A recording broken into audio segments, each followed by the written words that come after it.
kita ikut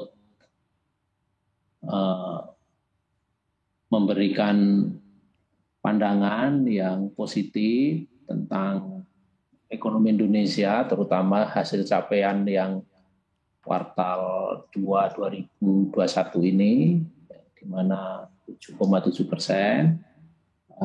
Kita tahu bahwa perkembangan yang cukup besar di kuartal 2 ini, ya, ini didasarkan pada basis kuartal kedua 2020 yang minus 5,3. Kita tetap harus berupaya keras, ya, agar di perkembangan di Q3 dan Q4 nanti ini masih tetap memberikan optimisme kepada kita semua.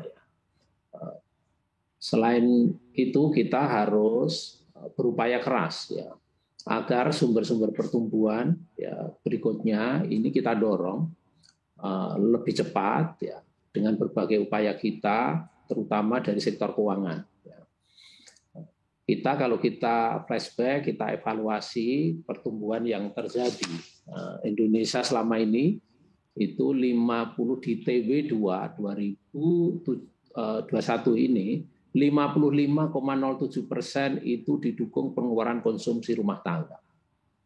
Yang ini menyebabkan pertumbuhan kita cukup tinggi, ya, dan ini merupakan komponen terbesar yang harus kita dorong ke depan. Ya. Selain komponen-komponen lain, diantaranya adalah ekspor, impor, dan sebagainya. Tapi kita tahu bahwa pertumbuhan domestik kita, ya, ini lebih didorong dari sumber-sumber domestik, karena ekspor impor ini memberikan porsi yang kalau kita lihat ekspor barang dan jasa ini 20,31 dan impornya 19% dari porsi PDB kita. Untuk itu, untuk bisa mengangkat PDB kita ke depan, masih didasarkan kepada pertumbuhan domestik, terutama adalah yang didorong dari konsumsi. Di samping itu juga investasi tentunya penting, yang harus kita dorong juga, sehingga investasi ini bisa juga meng-create multiplier kepada pertumbuhan di sektor-sektor lain, terutama konsumsi, maupun untuk ekspor ke depan. Tapi ini membutuhkan waktu yang lebih lama. Instantly, ya, yang bisa kita dorong adalah spending, ya, baik pemerintah maupun private, yang harus kita yakini ini bisa cepat sehingga bisa memberikan kompensasi, ya, pertumbuhan kita, ya, di Q3 dan Q4. Tapi kita tahu bahwa konsumsi ini sangat berhubungan dengan mobility. Artinya kalau mobility kita bebas, itu ruang konsumsi bisa lebih besar lagi.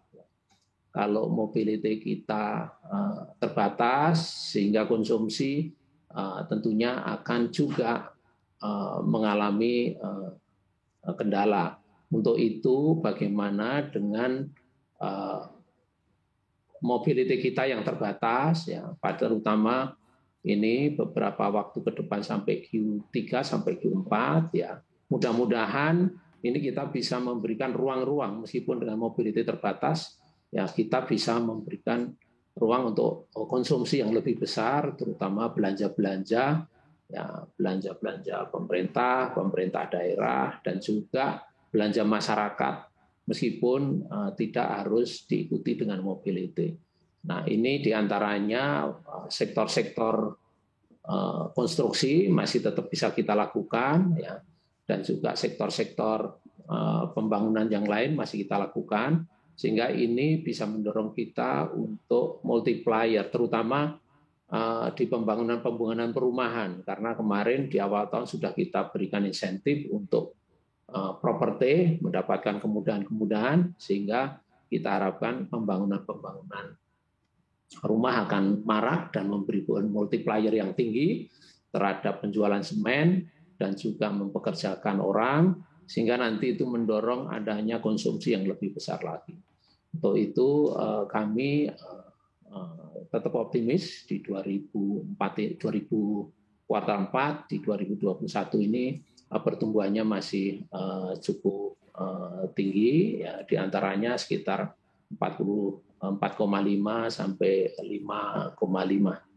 Sekitar itu yang sebenarnya kita bisa lakukan, tapi dengan upaya yang keras ya, untuk agar tetap kita pertumbuhan domestik kita melalui konsumsi kita dorong yang lebih besar lagi, dan kita mempunyai ruang untuk memperluas basis pertumbuhan kita ke dalam sektor-sektor yang energi baru atau ekonomi baru, ya, melalui pasar modal, diantaranya adalah perkembangan sektor startup atau digital maupun proyek-proyek yang ramah lingkungan. Ini kita bisa kasih ruang yang lebih besar, bahkan kita kalau memang perlu insentif bisa kasih insentif yang lebih besar, ya, baik melalui pembiayaan perbankan maupun melalui pasar modal ke depan. Sehingga ini apa yang kita lakukan, ini bagaimana kita bisa memberikan sumber pertumbuhan ekonomi baru dan bagaimana kita mendorong konsumsi lebih besar lagi melalui berbagai pengeluaran atau pembiayaan baik pemerintah maupun swasta. Jangan lupa install aplikasi CNBC Indonesia di App Store maupun di Play Store untuk mendapatkan informasi dan perkembangan terkini dari berita-berita ekonomi dan bisnis.